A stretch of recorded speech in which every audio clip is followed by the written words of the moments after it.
আসসালামু আলাইকুম ভিউয়ার্স, আমি পিকিং স্টার 30 জনের নতুন একটা শেড তৈরি করতেছি। সকালবেলা ঘুমেতে উঠেই দেখলাম কবুতরের খোপটা ছাড়া হয়নি, তাই ভোরে ভোরে কবুতরের খোপটা ছাড়িয়ে দিলাম।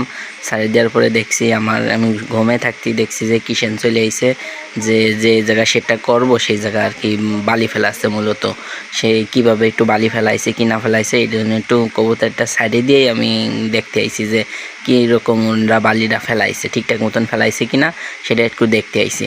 তা এই যে জায়গাটা দেখতেছেন, এই জায়গাটা হলো আমি পিকিং স্টার 30 জন্য একটা শেড তৈরি করব, যে প্রায় 50-100টা হাঁস ধরে সেরকম একটা শেড এই জায়গায় নির্মাণ করব। তা এই জায়গায় একটু খানা ছিল, গোবর টোবর দিয়ে ভরছি, ভরার পরে এই জায়গা বালি ফেলায় এখন একটা ঘর দিয়ে শেড তৈরি করবো। আর কত টাকা খরচ হলো কি হলো না হলো আপনাদের ভিডিওর মাধ্যমে আমি টোটালি সব জানিয়ে দেবো, যে আমার একটা শেড তৈরি করতে কয় টাকা খরচ হয়েছে। এই জায়গায় আমার দুটো রাজহাঁসের বাচ্চা আছে, সেই দুটো দেখেন কি সুন্দর করে খাচ্ছে।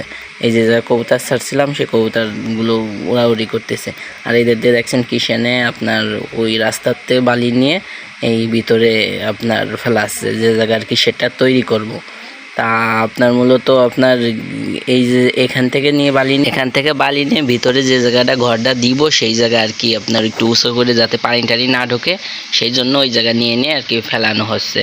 আর ভিতরে ট্রাক্টর ঢোকে না বিদায় এই জন্য এই ডবল আপনার শ্রমিক লাগলো।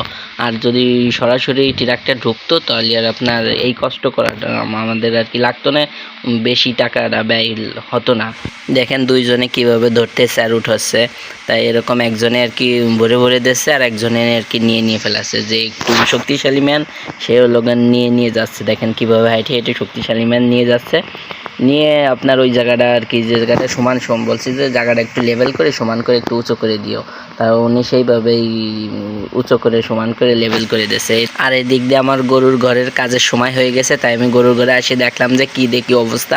তা দেখলাম যে অনেক ময়লা আবর্জনা হয়ে আছে। দ্রুত পরিষ্কারের কাজে লেগে পড়লাম, দ্রুত পরিষ্কার করে গরুগুলোর সুন্দরভাবে গোসল করাইয়ে গরুগুলো ফিটফাট করে এখন গরুদের চারিটা পরিষ্কার করে গরুদের খাতি দেবো। খাতি দিয়ে এরপরে আমার অন্য যে কাজগুলো আছে আমি সেই কাজগুলোর সাথে আমার এই গরুটা 9 মাসের প্রেগনেন্ট।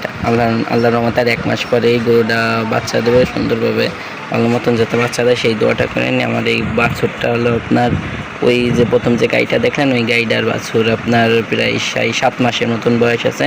আমার এই খামারের জন্য, আমার এই ছোটো খামারের জন্য আপনারা সবাই দোয়া করেন। আশা করি আপনারা সবাই আমার এই খামারের জন্য দোয়া করবেন। আর আমার পিকিং স্টার যে হাঁসের জন্য যে ফার্মটা করতেছে, আপনার এই ফার্মের জন্য আমি লাভবান আল্লাহ বারাকাত দান করে সেই দোয়া করেন আপনারা। আসসালামু আলাইকুম, সবাই ভালো থাকেন, দেখাবো অন্য কোনো ভিডিওতে।